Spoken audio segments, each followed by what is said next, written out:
Bonjour tout le monde et bienvenue sur Money Tree, le podcast qui vous parle d'investissement et de finances personnelles au sens large et sans tabou. Je suis Julien Calamotte, investisseur passionné et auteur du livre à succès S'enrichir grâce à l'immobilier. J'avais envie de partager ma façon d'investir, forcément, mais également de découvrir avec vous de nouvelles façons de faire fructifier notre argent. C'est pourquoi j'ai créé ce podcast pour y recevoir des invités qui nous partagent leur savoir et leurs expériences en toute simplicité. J'espère sincèrement que les échanges que je vais avoir avec l'invité du jour vont permettre d'enrichir vos connaissances autant que les miennes. Je vous souhaite une excellente écoute. Bonjour à tous, bienvenue dans cet épisode. Salut Dorian.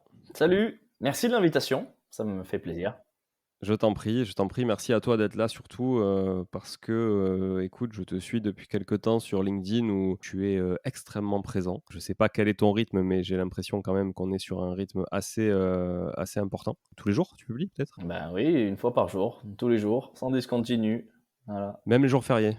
Ouais, surtout les jours fériés, ils sont inratables. Donc 365 jours par an, un de plus pour les années bissextiles. Je ne sais pas combien d'années tu vas tenir, hein, parce que c'est toujours la problématique dans tout business, c'est de durer. Donc voilà, et c'est du taf, c'est clairement du taf, c'est toujours assorti d'un visuel, c'est toujours très, alors pas documenté, mais en tout cas c'est toujours très détaillé et en tout cas précis. Donc ça prend du temps et aussi il y a de la forme. Dans la forme de l'écriture, il y a du gras, il y a des emojis, il y a de l'italique, tout ça, ça prend du temps malgré tout. Donc voilà, moi je te suis un peu sur LinkedIn, j'ai beaucoup aimé ta façon d'aborder les choses un peu punchy. Alors punchy, mais punchy bienveillant. Pas punchy comme je peux en citer d'autres. Benjamin Charles, si tu nous écoutes un jour, voilà, il y a des gens comme ça qui sont un peu punchy, mais un peu, voilà, un peu punchy agressif. Toi, je trouve que c'est un peu punchy bienveillant. Donc, je trouve que c'était sympa. Et surtout, les sujets m'intéressent vraiment particulièrement puisque je suis un fervent défenseur des justes mots au juste endroit. Et c'est vrai que, comme toi, en fait, j'en ai un peu ras-le-bol d'entendre des gens parler de sous-seing à la place d'un avant-contrat, parler de vendeuse à la place d'une venderesse. Voilà, tous ces termes en fait qui sont un peu rentrés dans les mœurs et qui en fait sont juste un mot à la place d'un autre, mais qui n'est pas utilisé correctement, quoi. Exactement, ouais. Je me fais mon petit lexique juridique tous les lundis là depuis quelque temps, ça me fait marrer et puis, je vois que finalement c'est utile, hein, parce qu'il y en a qui font: «Ah mince, on dit pas ça, bon promis je ferai plus l'erreur». Parce que je demande toujours de jurer, main sur le cœur, ou main droite levée qu'il faut plus le dire derrière. Donc, quand on est mon lecteur, impossible de dire vendeuse, hein. Voilà. Mais non, mais je suis d'accord avec toi, mais c'est bien, je trouve que c'est bien, ça éduque un peu les gens et on en a besoin dans ce monde de la transaction immobilière, qui est quand même un monde que tout le monde côtoie, enfin, on va dire la plupart des gens côtoient au moins une fois dans leur vie, voilà et nous, on a tendance, c'est vrai, en tant qu'investisseurs et faire des acquisitions très régulièrement, ça tombe un peu, on va dire, dans la facilité, du langage, etc. Mais la plupart des gens ne font que quelques acquisitions dans leur vie. Et c'est vrai que voilà, ça leur fait du bien aussi à eux. Voilà, donc c'est pour toutes ces raisons que je t'ai invité sur le podcast. Et j'aime bien dire aussi que j'invite les gens sur le podcast parce qu'il y en a forcément qui me sollicitent régulièrement pour passer sur le podcast. Il y en a beaucoup, beaucoup que je refuse. Et j'aime bien aussi sélectionner des gens en fonction de mon envie du moment, l'actualité et puis la valeur qu'ils peuvent délivrer aussi à nos auditeurs. Et comme tu en délivres beaucoup sur LinkedIn, je me dis que nos auditeurs peuvent aussi en profiter. Alors merci pour cet honneur, ça me fait plaisir. Voilà. Est-ce que tu veux bien, Dorian, te présenter pour les auditrices et auditeurs qui nous écoutent et après on rentrera dans le vif du sujet des méandres du notariat. Ouais, bon, je m'appelle Dorian Fournier, j'ai 30 ans, hein, voilà, depuis peu. Je me fais connaître sous, une dénomination, un blaze, comme on dit, l'ancien notaire devenu agent immobilier. Parce que ça résume très, très bien, ce que je suis, à la fois mon passé et mon présent et ce passé avec lequel je n'ai pas coupé, qui infuse tout ce que je fais aujourd'hui. Donc déjà, ça résume presque en soi, je pourrais presque m'arrêter là. Mais du coup, ça veut dire que moi, je suis un format juriste de base. J'ai fait la fac de droit, j'ai fait mes 7 années de droit, j'ai eu mon diplôme de notaire.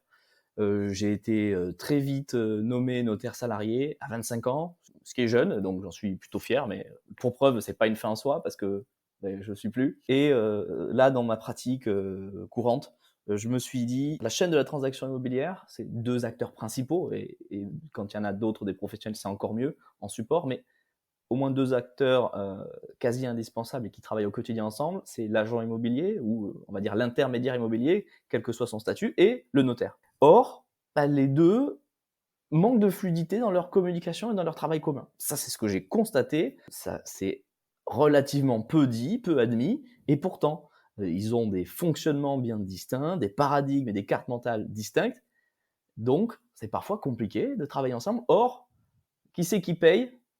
C'est le client. Je ne parle pas de financier parce qu'effectivement c'est lui qui paye, mais celui qui en paye, qui en fait les frais, quand ça se passe bah, pas très bien ou même sans, ça peut se passer correctement, mais on pourrait être plus efficient, plus efficace et vraiment mettre en place des process communs de travail. Et c'est ça que je prône. Donc pour ça, je me suis dit, ben, je vais arriver au début d'un projet immobilier parce que c'est là que tout se fait. C'est au début. Et connaissant la fin du parcours, eh bien, je soulève les problématiques, je lève les obstacles dès le début pour qu'ensuite ce soit tout à fait fluide. Ça, c'est pour ça, c'est comme ça que je travaille en tant qu'agent immobilier et j'ai créé le réseau ADN pour valoriser ça. ADN voulant dire agent diplômé notaire.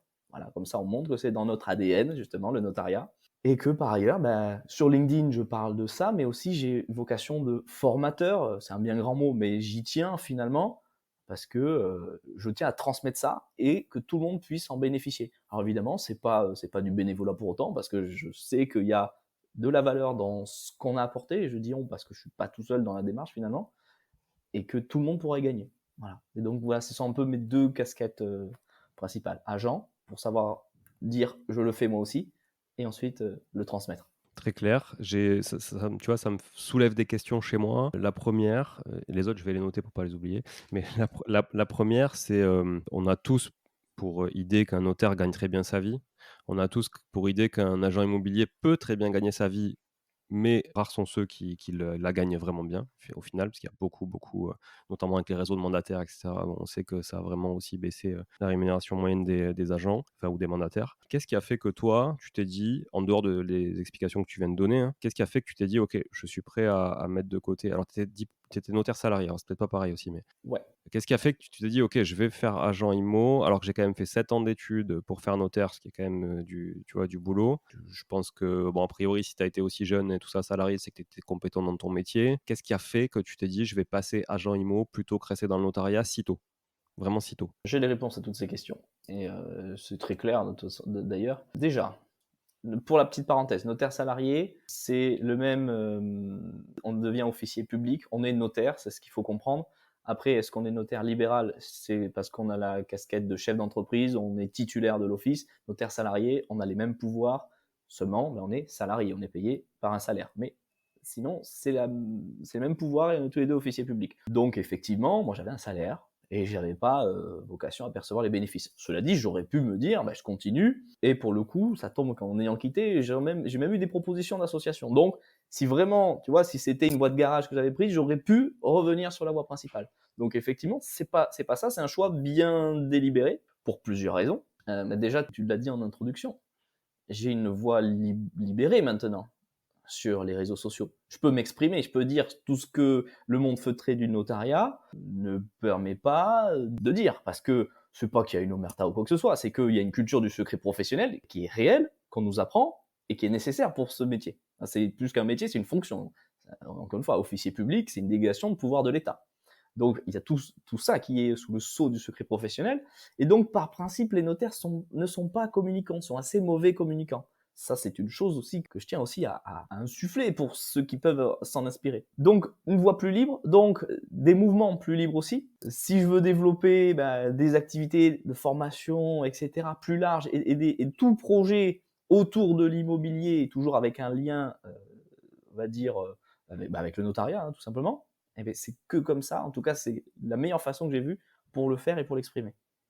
Est-ce que je réponds Ouais, à très la bien. question? Non, non, non, non, mais très bien. En plus, c'est assez compréhensible, effectivement, cette vision des choses. L'autre question qui me venait quand tu t'es présenté, c'est ce réseau ADN, il sévit où? Parce qu'on sait que l'immobilier, c'est très local, hein, donc on est souvent très, très géolocalisé. Tu es où?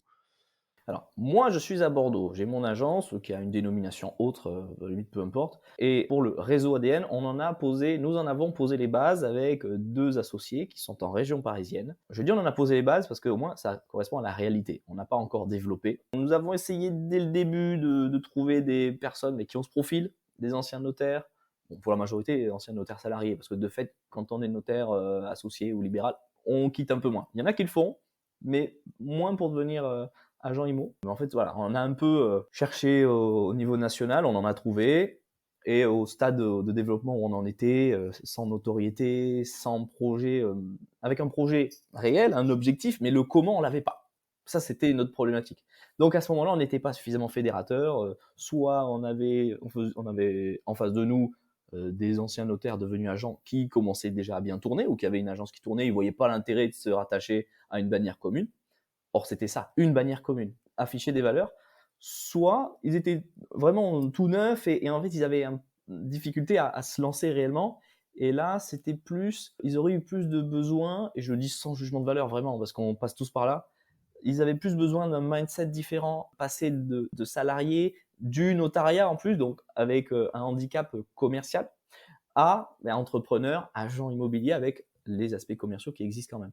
Et donc là, c'était un parcours qu'on ne pouvait pas leur apporter non plus. Donc on s'est retrouvé entre ces deux extrêmes et c'était un peu prématuré pour nous. Donc on s'est dit, ok, nous sommes 3, dont 2 agents, moi à Bordeaux, Mélissa, mon associée, qui est en région parisienne, à Villepinte, à côté de l'aéroport Charles de Gaulle. On s'ancre, je travaille la notoriété aussi, avec du personal branding, parce que de fait, c'est ce qui marche bien.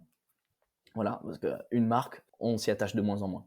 Alors, c'est réel, hein, moi le premier. D'ailleurs, tu le vois clairement sur LinkedIn, dès que tu communiques avec une page marque, LinkedIn met pas du tout en avant les pages corporate et met en avant que les pages de personnes physiques, quoi. C'est la folie, ça.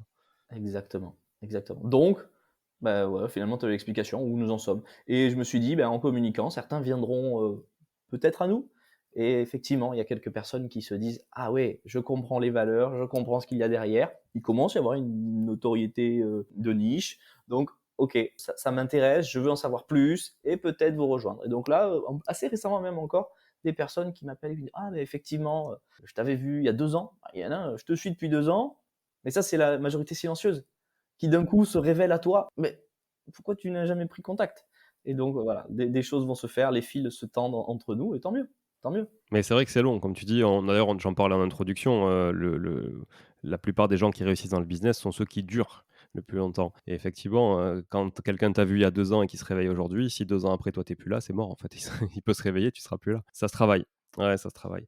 Bon, intéressant, merci pour, cette présentation. Ce qui serait intéressant maintenant, c'est de parce que bon, tu as quand même, une bonne audience, hein, sur LinkedIn. Je crois que tu as une 10 000 personnes à peu près qui te suivent. Ça réagit beaucoup, tes posts sont assez viraux, tu vois? Je trouve que, alors que je suis très franc avec toi, pour des investisseurs aguerris comme moi et les gens que je côtoie, ça peut paraître très basique des fois, tu vois? Ce que tu partages. Mais en fait, il y a tellement et c'est là que tu te rends compte qu'il y a tellement de gens qui sont à des années-lumière de tout ce qu'on peut faire au quotidien, que c'est intéressant, je trouve, de vulgariser tout ça, comme je disais tout à l'heure. Moi, j'aimerais qu'on revienne sur, la relation entre un notaire et un agent immobilier dont tu parlais tout à l'heure. Par exemple, tu vas nous en donner des exemples, mais, tu vois, je trouve que je te rejoins, le notaire n'embarque pas assez l'agent immobilier dans le process. L'agent immobilier est souvent beaucoup trop light aussi, dans ce qu'il peut apporter, on va dire dans son intermédiation et il y a quelque chose qui, par exemple, est assez frustrant, c'est découvrir apprendre des choses par soit l'acquéreur que tu représentes ou soit le vendeur que tu représentes, alors que toi-même, tu es intermédiaire et que tu es censé être payé pour faire le job à leur place, tu vois? Et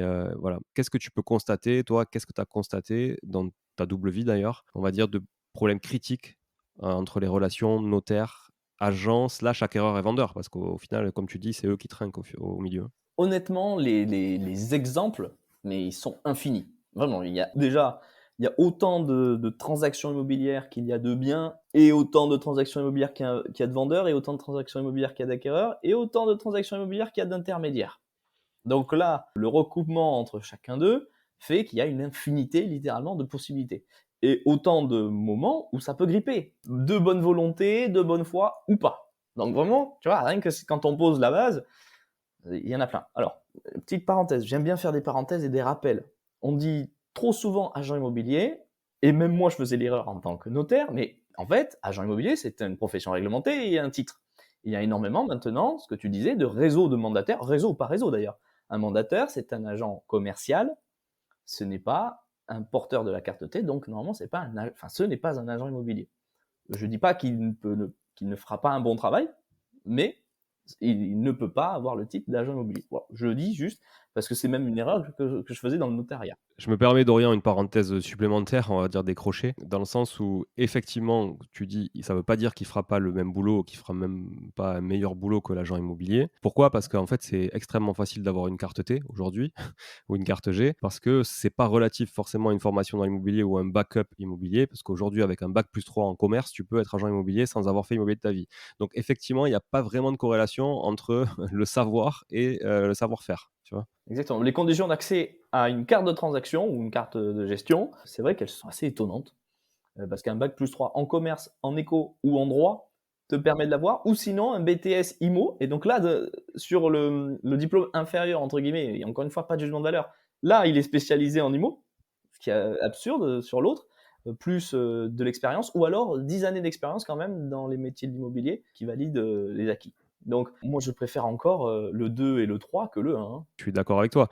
Mais tu vois, moi, j'ai ma belle-fille qui a 21 ans, qui a un BTS profession immobilière plus un bachelor majeur transaction, qui aujourd'hui est incapable, mais incapable, d'être agent immobilier au sens de, on va dire, gérer une vente de A à Z ou une acquisition de A à Z, tu vois? Et pourtant, elle a la carte et ça fait un an qu'elle a la carte puisqu'elle l'a eu juste après son BTS, comme tu dis. Un BTS, tu as 20 ans, on va dire que la moitié manque sacrément de maturité, l'autre moitié est déjà plus mature mais manque sacrément d'expérience foncièrement. Donc tu vois, effectivement, moi aussi, ça me dérange un peu cette, contrainte qui, en fait, est une contrainte qui est pas vraie, donc d'avoir la carte, hein, pour exercer, qui en fait est une contrainte qui n'en est pas trop une, quoi, tu vois? Et qui en fait ne filtre pas. Pardon, qui n'en est pas trop une, j'ai fait une liaison toute pourrie, pas trop une, voilà. Pas trop une. Mais d'ailleurs, donc, ok, d'un côté, et c'est vrai, hein, ce que tu dis, c'est très vrai. On a l'agent immobilier qui est une profession réglementée, qui est un filtre qui n'en est pas vraiment un. Et à côté, on a le mandataire immobilier, là pour le coup, qui n'a pas de filtre. Il y a donc des personnes qui viennent du milieu de l'immobilier, qui ont des années d'expérience et qui prennent le statut de mandataire immobilier dans les réseaux bien connus. Pourquoi? Parce que c'est pas bête de leur part, ça offre quand même des facilités d'exercice réelles pour un pack mensuel, si tu es un bon pro, bah, tu as accès à pas mal de services, etc. Et voilà, tu es indépendant. Le problème, et ça, ce que je reproche à ces réseaux, c'est leur communication de recrutement. Dire, il y avait une pub qui tournait sur YouTube, elle me faisait péter un câble. Je le dis, hein. C'était monsieur qui dit, moi avant j'étais salarié, je n'avais pas le temps d'aller chercher mes enfants à l'école à 16 heures et je faisais plus de sport. Maintenant que je suis chez je peux aller chercher mes enfants à l'école, je me suis mis au paddle et c'est super. Et je suis indépendant. Mais à quel moment ça devrait être ça les arguments pour recruter? Bah non, moi ça me va pas.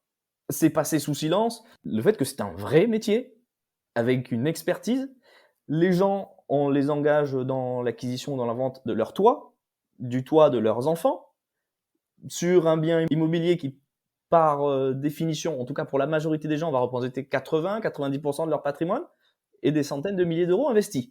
Ce cocktail-là fait qu'on a une énorme responsabilité morale et humaine, en plus d'une responsabilité professionnelle, financière et pénale en fonction de ce qu'on fait. Les gars, à quel moment vous dites ça me permet de jouer au paddle, quoi? Ouais, je suis d'accord avec toi, Dorian, là-dessus et tu vois, c'est fou parce que la coïncidence fait qu'aujourd'hui, j'ai un micro Orange et je suis habillé en orange, mais j'ai été directeur digital chez Safety, au siège social. J'y suis pas resté longtemps parce que donc ils sont venus me chercher, parce que j'avais un profil très digital plus casquette immobilier et en fait, il y avait 2 arguments de recrutement.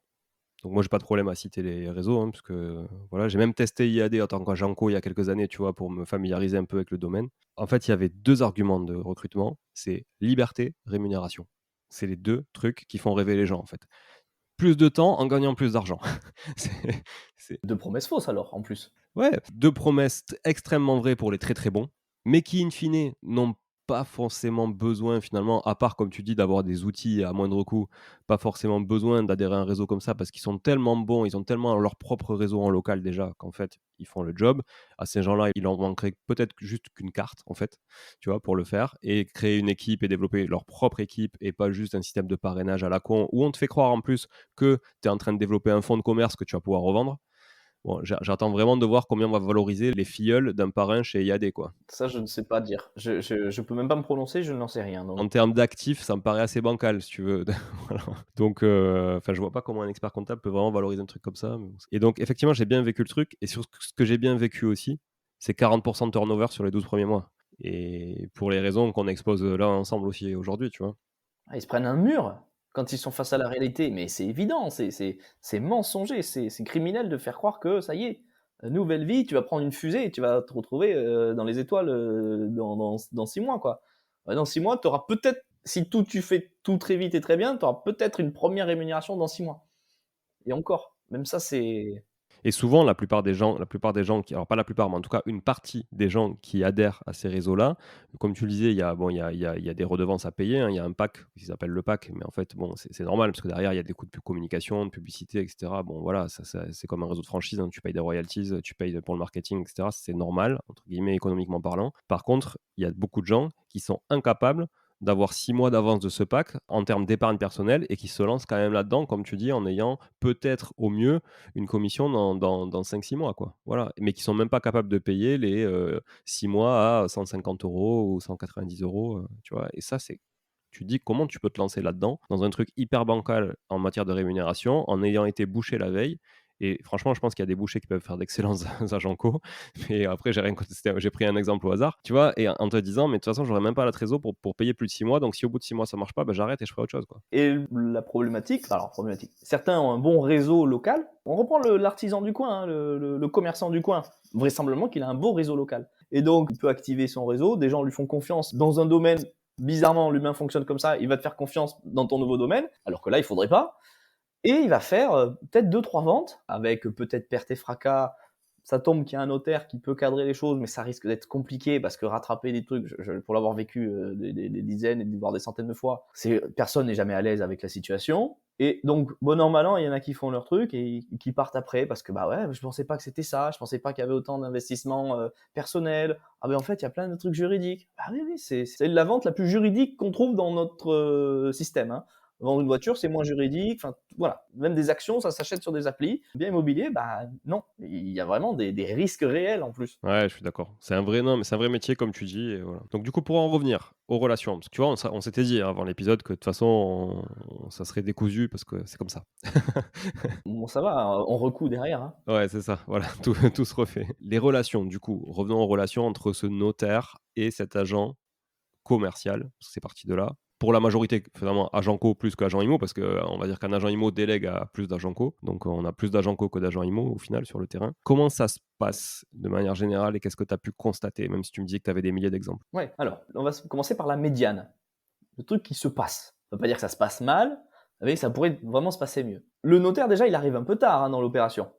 Il arrive, globalement, quand on va rester sur les mandataires, parce que les agents immobiliers peuvent rédiger leur compromis. Donc le mandataire ne le fait pas.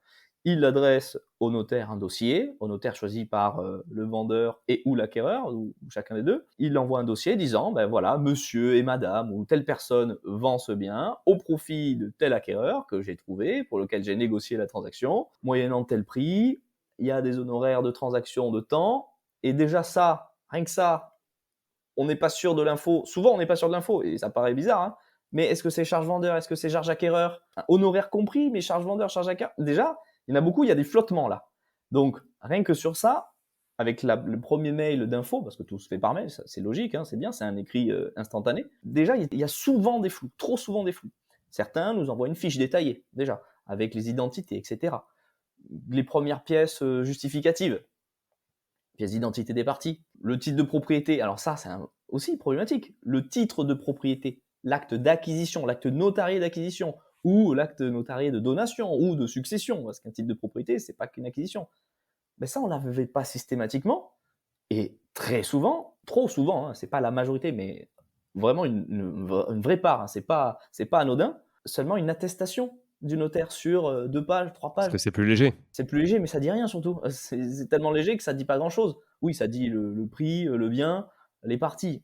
C'est limité, hein. Aucune idée des servitudes, des machins. Alors, tous ces éléments qui sont juridiques, il faut pas se dire, il faudrait sortir de ce schéma. Il y a le commercial pur et ensuite on passe au juridique pur.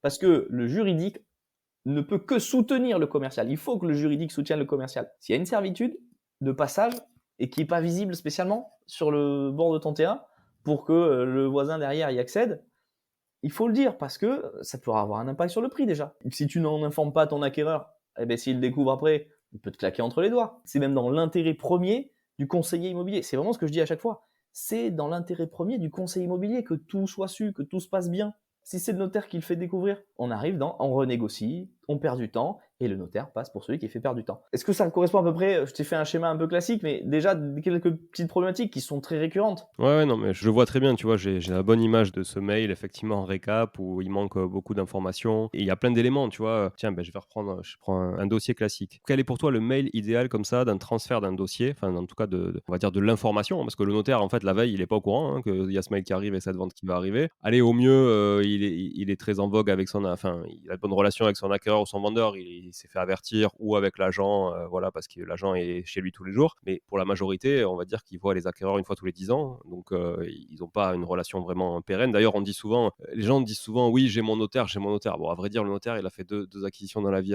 Je veux dire, quand tu es particulier, c'est quand même compliqué d'avoir ton notaire, tu vois. Je rebondis, j'ai une question à leur poser. Ah, mais comment il s'appelle? Ah, c'est maître. Attends, la dernière fois, c'est sa collaboratrice qui nous a reçus. Ah, je sais plus, on retrouvera. C'est votre notaire, ça? Non, mais c'est que il faut penser, et c'est ce que je veux apprendre aussi au notaire, et ça, c'est par mon associé qui lui travaille plus sur la formation des études notariales, dans les études notariales. Il faut qu'il y ait une relation client, et les notaires en manquent globalement. Il y en a certains qui sont bons, hein, voilà, mais majoritairement, c'est une faiblesse du notariat, ça. Oui, oui, c'est vrai, c'est vrai. Tu as raison. Comme tu le dis, le notaire est pas un bon communicant et donc ça va avec. Les relations sont forcément pas toujours évidentes, mais c'est moins le cas sur les nouvelles générations de notaires, effectivement, voilà, qui sont nés aussi avec un peu les réseaux sociaux, qui sont nés avec tout ça, qui sont peut-être un peu d'ailleurs plutôt, comme tu le disais, bloqués par, on va dire, la profession, plus que par leur capacité à le faire, des fois. Après, c'est vertueux pour la profession, hein. En parenthèse, entre parenthèses, c'est vertueux pour la profession. Je n'imagine pas les notaires faire des coups de pub, etc., machin, où il y a quand même une vertu là-dedans, mais c'est à la fois la vertu nécessaire qui donne un handicap. Mais je trouve que l'un ne doit pas aller sans l'autre. Donc, C'est vrai. Et si on reprend du coup un exemple, qu'est-ce que toi, tu considères comme un mail idéal? Qu'est-ce qu'il y ait comme pièce? Par exemple, un bien classique en copro. Est-ce que du coup, toi, tu mets toutes les pièces de la copro? Mis à part peut-être le prêt état daté qui sera pas, tu vois, prêt à ce moment-là, et cetera. Mais est-ce que tu mets tout, absolument tout? C'est-à-dire tu vas leur sortir, tous les RCP, donc toutes les mises à jour, jusqu'où tu vas, en fait? les documents de la loi Allure pour une copro. Donc, les PV d'AG des 3 dernières années, le carnet d'entretien, la fiche synthétique, l'état descriptif des visions règlement de copropriété et tous ces modificatifs publiés, l'état financier, parce que tu as les derniers appels de charges, tu as le résumé des charges de l'année précédente, que j'oublie quelque chose, Le carnet d'entretien? le carnet d'entretien, je crois l'avoir dit, Ouais, l'inscription au registre? le certificat d'immatriculation, voilà. OK. Donc, tout ça, bien sûr, parce qu'en plus, c'est simple. Si je vous donne le tip, si vous êtes conseiller immobilier, mais c'est même pas une astuce, tellement c'est une évidence. Les syndics ont un extranet. Ils sont obligés maintenant de mettre tous ces documents. Tu vois avec ton client, soit il te donne ses codes et ses identifiants, soit tu lui dis d'y accéder grâce à son code et ses identifiants et de te sortir cette liste de documents. Simple, c'est fait une fois. Je veux dire, c'est même pas sorcier, quoi. Donc pour une copro, il faudrait qu'il y ait tout ça. Mais après, il faut toujours le titre de propriété, hyper important, les pièces d'identité, les justificatifs d'identité des parties, le dossier de diagnostic technique complet, à jour, les pièces non périmées, avec les diag non périmés, en fonction des années, etc. Si on est sur de la copro, on n'oublie pas la loi Carrez. On n'a pas demandé de rajouter des surfaces qui n'existent pas. Le diagnostiqueur, on l'a laissé en indépendance faire son travail correctement. Un diagnostic de performance énergétique à jour de juillet 2021. Quoi d'autre? Déjà, c'est pas mal. Et avec des informations spécifiques négociées entre les parties. Taxe foncière aussi? Ouais, oui, taxe foncière, tu vois, je te le cite comme ça, mais taxe foncière évidemment, tout ce qui est charge de copropriété, je t'en avais parlé, mais il faut les éléments financiers aussi, hein. Voilà, le prix qui a été négocié. Est-ce qu'un dépôt de garantie a été décidé entre les parties? L'usage 5% ou autre chose? Ça, je l'avais très rarement. Alors que sinon, on appelle l'acquéreur. Est-ce que vous avez prévu de déposer de l'argent? Est-ce que vous avez les moyens? Ah ben non, moi je fais un prêt à... Bon, 100%, ça devient illusoire maintenant, mais remonte à une époque aussi où les prêts étaient à quasiment moins d'1%. Donc, c'était le sujet. Bah non, en fait, je peux pas. Oui, je peux. Ah non, je peux que 2%. Pourquoi ça n'a pas été vu? C'est de la négociation du contrat, ça. C'est pas l'office notarial de le faire. C'est pas au clerc de notaire qui découvre le truc et qui doit dire, bah, il faut déposer de l'argent, normalement. Tout ce qui relève de la négociation. Et une négociation ne se fait et ne se termine que si toutes les informations et donc tous les documents qui justifient ces informations ont été donnés à l'acquéreur. Et s'il ne les a pas eus, le consentement n'est pas fini. Donc, c'est là le problème. On devrait pouvoir envoyer un dossier quand le consentement est clair, éclairé, et il a eu tous les documents et toutes les infos pour pouvoir les mettre. Moi, j'ai l'impression que avant tout ça, il y a déjà un problème dans la façon de rédiger les offres, tu vois? Et là, pour le coup, tu peux pas en vouloir à un particulier qui passe par un agent immobilier d'avoir une offre qui est pas assez exhaustive, tu vois? Ah ben non, tu peux pas lui en vouloir. C'est pas le là, c'est le particulier, on peut lui en vouloir si le professionnel lui fait des demandes précises et qu'il botte en touche. Mon titre de propriété, oh ouais, non mais vous devriez vous débrouiller à le trouver. Faut quand même participer. Là, tu vends un bien immobilier. Encore une fois, tu vends pas ton meuble sur le bon coin. Donc là, on peut en vouloir en particulier. Sinon, on ne doit pas en vouloir en particulier. S'il paye, s'il fait appel à un professionnel, qu'il paye les honoraires des agents immobiliers, bon, correspondent à plein de choses et moi, je trouve qu'ils sont relativement justes, le fait qu'ils soient relativement élevés, mais encore faut-il quand même être à la hauteur des honoraires qu'on perçoit. Faut pas botter en touche. En tant que professionnel, on ne doit pas botter en touche. Ça, c'est une évidence. Et on doit cadrer ses clients, vendeurs, acquéreurs. Parfois, un peu contre eux quand ils veulent pas écouter, quand ils veulent pas être dans la collaboration, la bonne coopération aussi. Ouais, ouais, c'est vrai, c'est vrai. Et tout ça, ça passe effectivement dans les relations que tu as avec toutes les parties, mais ça passe aussi dans ce que tu vas écrire, parce que finalement, la seule chose qui fait foi, c'est ce qui est écrit et qui va être transmis au notaire qui est juste là, lui, pour finalement mettre sous bonne forme les accords qui ont été actés par les parties, quoi. Il articule juridiquement et il met en forme, selon certaines conditions, ce qui a été décidé et ce qui a été convenu entre les parties. Oui. Et au moyen d'un catalyseur qui est l'intermédiaire immobilier, qui lui a commencé à pré-traduire ou voire parfaitement traduire leurs besoins communs. Et là, il a créé le point de rencontre. Alors, tu vois, il y a d'ailleurs, ça fait écho à quelque chose chez moi sur le rôle du notaire, parce que souvent, je trouve, non pas souvent, mais ça m'est arrivé quelques fois. Il y a quelques notaires qui se muent en avocat plus qu'en notaire, des fois, tu vois. Oh, merci. Vas-y, continue. Non, mais en fait, je pourrais avoir, alors j'ai pas d'exemples qui me viennent comme ça, mais tu vois, moi, je dois, je sais pas, je dois faire une centaine de passages par an chez les notaires. Donc moi, j'ai évidemment, nous, on a toujours, nos partenaires, mais après, on a toujours les notaires des différents acquéreurs, quand on vend ou vendeurs quand on achète. Et des fois, j'ai l'impression qu'il y en a, tu vois? Ah si, j'ai un exemple très concret. Sur une de mes boîtes de marchand, on achète un bien, franchement, un prix fracassé. Mais le mec nous supplie de l'acheter tellement il a besoin d'argent, tu vois? Mais il nous supplie et on l'achète, mais à vraiment un prix fracassé. On achète une maison sur un terrain à 68 000 €, le terrain vaut 130 seul, tu vois? Donc bon, voilà, mais fracassé et il y a pas de DIA. Donc en plus, la mairie ne peut même pas, venir nous squeezer le D'accord. Il n'y a pas de droit de préemption urbain sur la commune. voilà. Donc du coup, la notaire du vendeur dit: «Non, il ne signera pas, c'est pas assez cher». Mais de quoi je me mêle? Enfin et son client, que nous on appelle, parce on l'avait en direct, dit: «Bah si, si, si, si, moi je veux signer le plus vite possible, voilà, il faut que ça aille vite et tout». Et on pose la question, moi je dis à notre notaire, je lui dis: «Pose la question au notaire vendeur de savoir si elle a posé la question à son client». Mais même pas. En fait, elle a même pas échangé avec son client. Elle a décrété que c'était trop cher, donc elle a dit: «Non, il ne signera pas, c'est trop Trop cher». peu cher, ouais. Trop peu cher. Mais oui, trop peu cher. Donc voilà et donc après je te laisserai réagir là-dessus. Pour finir, la même donc on dit au vendeur, on dit: «Bah, écoute, si tu veux que ça aille plus vite, prends le même notaire que nous et ça ira plus vite et il y aura pas de guéguerre». Il dit: «OK, moi je suis allez, on y va, on est partant. De toute façon, on a l'accord, on a le prix, on a tout, on a les délais, on avait tout. Nous, il y a pas de conditions de financement ni rien, on y va». Et là, elle dit: «Ah ben non, non, finalement c'est bon», enfin tu vois? Donc elle s'adoucit et puis elle garde le dossier chez elle. Le jour de la signature, le mec avait pas de sous pour payer les diags. Donc si tu veux, on avait les diags, spécimens, machin, parce que c'était pas payé. Donc nous, qu'est-ce qu'on fait? On règle les diags à sa place en mettant une clause qui dit que ça sera déduit du prix de vente. OK? Enfin, ça sera dans les prorata, grosso modo, il nous devra un peu de sous. Voilà. Et là, elle dit: «Non mais attendez, franchement, déjà au prix où vous achetez, vous auriez pu le prendre pour vous».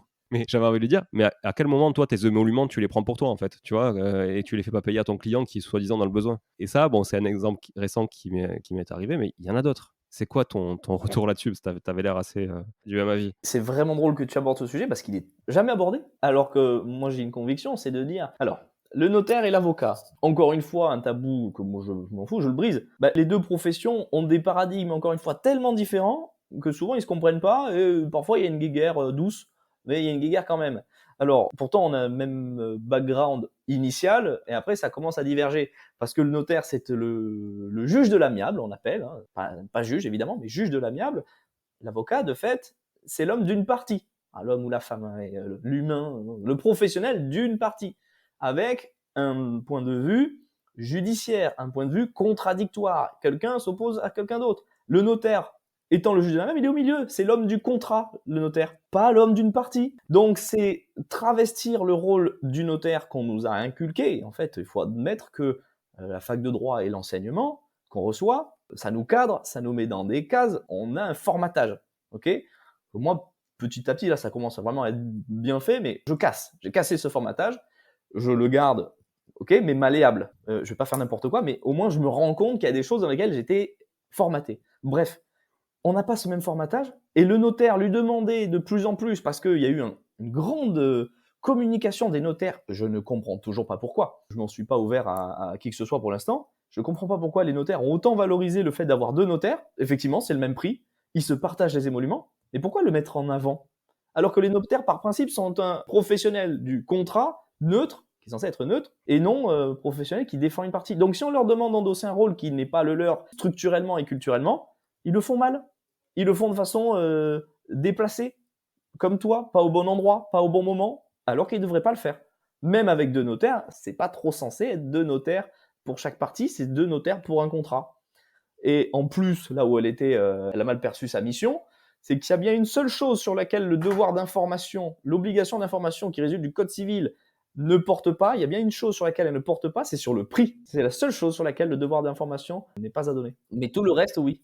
Donc là, c'était malvenu. C'est intéressant, tu vois, que tu effectivement, tu dises qu'en plus, c'est le prix, c'est vraiment la seule information, que sur laquelle elle peut pas donner son avis parce que c'était vraiment vraiment sur ça et donc sur plein d'autres choses, mais dans la manière. Mais effectivement, comme tu le dis et c'est intéressant là de cette je savais pas que, tu vois, il y avait une espèce de communication ch dans le monde du notariat qui était effectivement chacun a son notaire et ça fait effectivement, dès que chacun a son notaire, ça fait un peu chacun a son coach, chacun a son équipe, chacun tu vois? Et chacun a ses adversaires, quoi. Alors qu'effectivement, un notaire est juste là pour mettre en forme les accords des parties, c'est tout, enfin. Et conseiller, mais il a un rôle de conseil lié à l'efficacité d'un contrat, pas à l'efficacité du projet d'une des parties.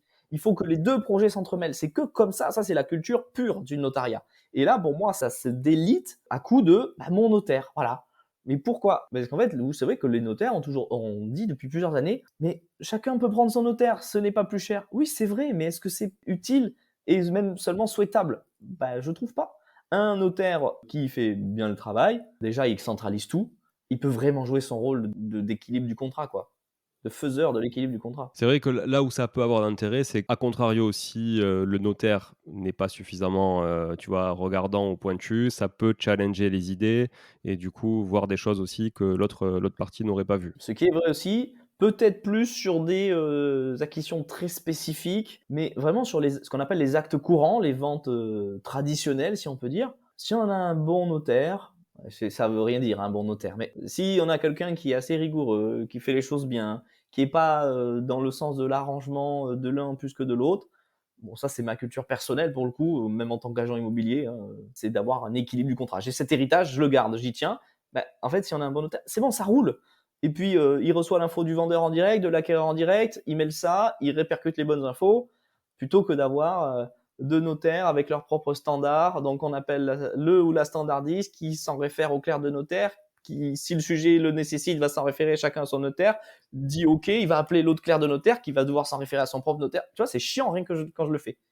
Mais c'est ce qui se passe, avec une sorte de téléphone arabe qui se fait où l'info initiale revient parfois un peu travestie d'ailleurs. Mais c'est vrai que ça fluidifie vachement les échanges, ça fluidifie les ventes. On mettrait beaucoup moins d'inertie dans beaucoup de dossiers, ça c'est certain, je te rejoins là-dessus. Ça me fait aussi écho à un truc, c'est le notaire, comme justement, souvent, il court partout parce qu'il attend une info du notaire de l'autre partie, nanani nanana, donc ça perd du temps, ça, comme je dis, c'est manque de fluidité. Le notaire, souvent, le projet d'avant-contrat, il a la veille et ça, c'est assez classique, enfin, en tout cas, de par chez nous. Bon, moi, je suis pas très loin de chez toi, nous, on est à Toulouse et effectivement, parce que c'est dans le sud et qu'il fait plutôt bon vivre, mais en tout cas, je peux te dire que c'est vraiment toujours last minute. Ça veut dire quoi? Ça veut dire que si avec un peu de chance, nous, en tant qu'intermédiaire, par exemple, ou même en tant que vendeur ou acquéreur, on nous l'envoie, parce que des fois, on ne l'envoie pas. D'ailleurs, on l'envoie quasiment rarement, quasiment jamais, enfin très rarement aux agents immobiliers. On va dire que là, on n'est pas intermédiaire, on est acquéreur ou vendeur. Au mieux, si on l'a la veille. Mais à quel moment, en ayant un truc la veille, peut-être qu'on n'a pas la bande passante, tu vois, pour aller regarder, relire un truc de 40 pages, bon, même si on peut aller faire des raccourcis, hein, voilà, mais tu vois, toi, tu penses que c'est important d'avoir les projets en amont, à la fois pour l'acquéreur ou le vendeur si tu es plutôt averti, ou l'intermédiaire si tu es moins averti et que tu es accompagné? Est-ce que tu penses que ça a du sens? Et si oui, combien de jours avant il faudrait l'avoir? Ta question, elle est presque rhétorique, tu connais ma réponse. Oui, je la connais. C'est oui, évidemment qu'il faut que ce soit en amont, 24 heures avant et encore, mais je vais te dire, je travaillais de cette façon, mais pas par choix, par surcharge de travail, systémique. Le notariat est organisé pour être en surchauffe constante et dès qu'il y a un peu moins, mais encore une fois, je mets des coups de pied dans la fourmilière, m'en fous. Actuellement, le marché de l'immobilier baisse en volume de transactions, un peu en prix. De fait, là, il y a quelques licenciements économiques qui ont été faits et qui sont en train de se faire. Alors que déjà, presque en sous-effectif. Déjà, ça, c'est lunaire. Mais ok, ça fonctionne comme ça. Donc, de fait, il ne peut pas y avoir un bon service client. Un bon service client passe par une bonne communication. Une bonne communication passe par laisser un temps de réponse à son client sur des projets que l'on rédige.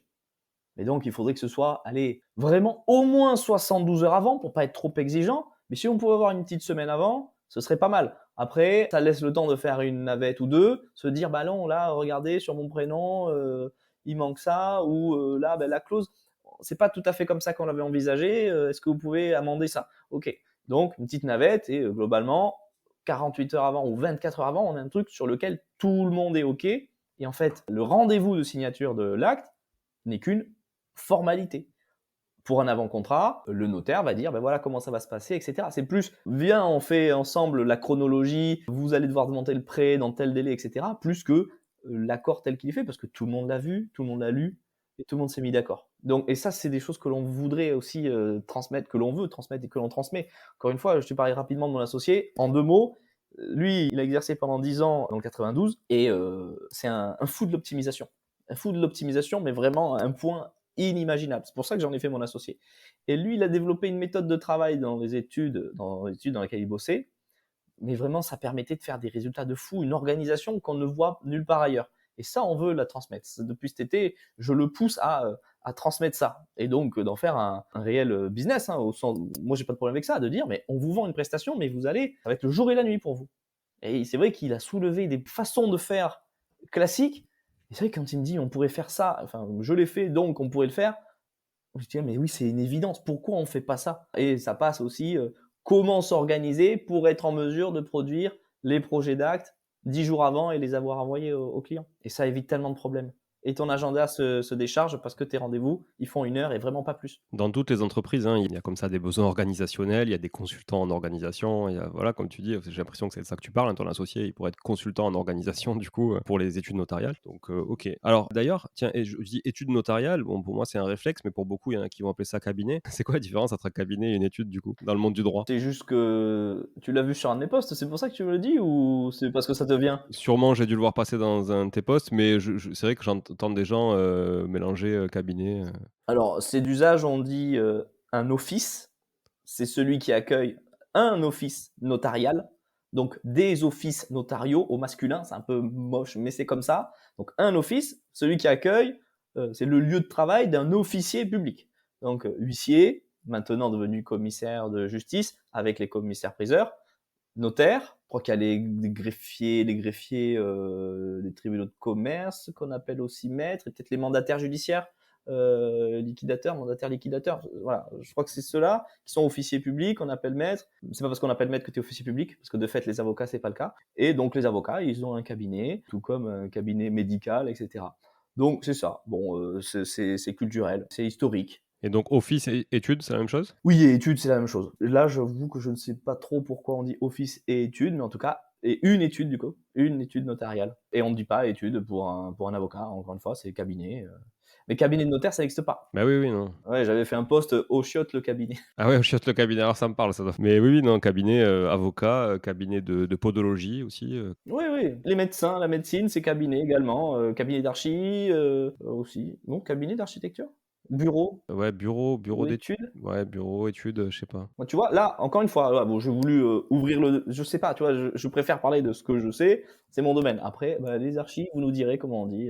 Voilà, c'est ça. S'il y a des archis qui nous écoutent, envoyez-nous des petits messages sur Insta ou sur LinkedIn, ça nous fera plaisir, sur le post de l'épisode. OK, bah, écoute, on a balayé quand même pas mal de choses, voilà, bon, on s'était noté des points, mais écoute, il y en a plein qu'on n'a pas abordés, mais qu'est-ce qu'on pourrait, se dire pour conclure, tu vois, cet épisode, sur, cette relation, qui a été finalement le cœur du sujet aujourd'hui entre le notaire et l'agent IMO? Et ce que j'ai envie de dire, c'est, alors, je vais volontairement utiliser un mot qui revient, une expression qui revient souvent, même si je la trouve pas très juste dans son sens. C'est que chacun des professionnels reste à sa place. Alors, ça fait un peu barrage, mais non. Qui connaissent les limites de son intervention et qu'il sache à quel moment il doit transmettre à l'autre. Et là, travailler ensemble. Mais chacun dans une limite bien définie. Par exemple, celle pour laquelle je plaide, c'est l'agent immobilier, même celui qui a la compétence et la possibilité juridique de rédiger les compromis, il ne faudrait pas qu'il le fasse. Il faudrait que ce soit au notaire. Qui de mieux qu'un juriste, un rédacteur d'actes pour le faire? Il n'y a pas mieux. 7 ans d'études de droit, c'est fait pour ça. Donc, on lui laisse. Mais par contre, on le met dans les meilleures conditions pour qu'il puisse le rédiger. C'est-à-dire lui faire remonter tous les éléments du terrain et tous les éléments de négociation. Et ce que je vais rajouter, au contraire, pour moi, les offices notariaux, les études notariales, les notaires ne devraient pas avoir de service négociation immobilière, à mon sens. C'est vrai, on n'a pas parlé de ça, mais c'est vrai qu'il y en a qui ont Ah ça. ouais, il y en a pas mal. Les Bretons, par exemple, historiquement, quasiment tous les notaires bretons ont un service de négociation. Ouais, ouais. Et là, ils ont quoi du coup? Qui a la carte? Ils ont un agent IMO en interne? C'est pas une carte puisque le notaire il n'est pas soumis à la loi Hoguet, il est soumis à la réglementation notariale, il a moins de possibilités, il peut pas faire de pub, il peut pas avoir de vitrine sur la rue, etc. Donc c'est encore une fois une façon de travailler avec handicap, mais autant ne pas le faire parce que soit on a des gens vraiment issus du notariat qui n'ont pas la fibre, il faut une fibre commerçante, je dis pour être agent pour moi, pas commercial. Tu vois, je sais pas si tu fais la distinction. Ouais, bien sûr, totalement. Parce que le notaire n'est pas nécessairement. Donc soit on a quelqu'un qui sort du notariat et qui reste dans ce carcan et du coup c'est pas convenable, moi je trouve ça pas ça convenable, soit ils prennent des gens sortis des agences avec peut-être les mêmes biais et d'ailleurs ne connaissant pas leur travail, leur méthode, le notaire ne sait pas trop comment l'encadrer, donc il le laisse travailler à sa façon. Tu vois, dans les deux cas c'est pas satisfaisant. Donc autant laisser à des bonnes agences le travail d'agent, à des bons notaires le travail notaire, au moins en plus on se focus sur ce qu'on sait faire, l'un et l'autre, et on travaille super bien ensemble, on met en place des process pour connecter, pour faire du plug and play. Voilà. Moi je veux finir sur ça. Main dans la main, très bien. Bonne conclusion. Moi, j'ai une question, Dorian, pour finir. Ça te prend combien de temps de faire toutes ces photos, de toi, pour illustrer les posts LinkedIn? Encore une fois, une petite astuce, c'est gratos. C'est un hasard si j'ai cette banque de photos. En fait, j'ai une banque de photos de moi qui vient d'une seule et même vidéo. J'avais tourné une vidéo que j'ai jamais sortie parce que le thème, bon, c'était un truc d'actualité et c'est pas sorti. Et j'avais mis pause à un moment et j'avais vu que j'avais fait une tête qui me faisait marrer, assez expressive. Et en fait, je me rends compte que quand je parle, quand je fais une vidéo, je fais vachement de tronches incroyables, improbables, du positif au négatif dans mes expressions faciales. Je me suis dit, bon allez, je vais mettre pause à chaque fois, je vais les capturer et je vais me faire une banque d'images. Et je m'en sers depuis, ça fait 11 mois que je me sers 10 mois que je me sers de cette banque d'images pour les détourer et pour faire mes illustrations. Bah, en tout cas, c'est chouette, ça rend bien, très bien. Ça fait authentique. Bah voilà, bah je te remercie. Mais c'était, en plus, j'ai pas dit, voilà, c'était pas, je prends mon appareil, allez, je fais telle tête, je fais telle tête. Vraiment, c'était au cours d'une vidéo. Donc, c'était naturel. Et j'ai réussi à capturer comme ça. Et c'est comme ça que j'ai eu ce truc bah, qui rend authentique, comme tu dis. Et voilà, moi, je me fais marrer. Moi, je m'amuse à faire mes montages, hein, Un j'avoue. vrai youtubeur. Bah ouais, c'est ça. Tu vois? Les youtubeurs, ils prennent leurs photos de la vidéo et ils font que ça, donc OK. Non, mais c'est vrai qu'on peut aujourd'hui extraire facilement des photos d'une vidéo, ouais, clairement. Ah oui, c'est ça. Petite astuce, hein, faites ça. Hein. Bah, ouais. Ça marche bien. Après, il faut pas avoir peur de se mettre en scène. Hein. Je fais des têtes improbables hein, sur mes posts. Mais Et oui, faut être décomplexé avec ça. bah oui.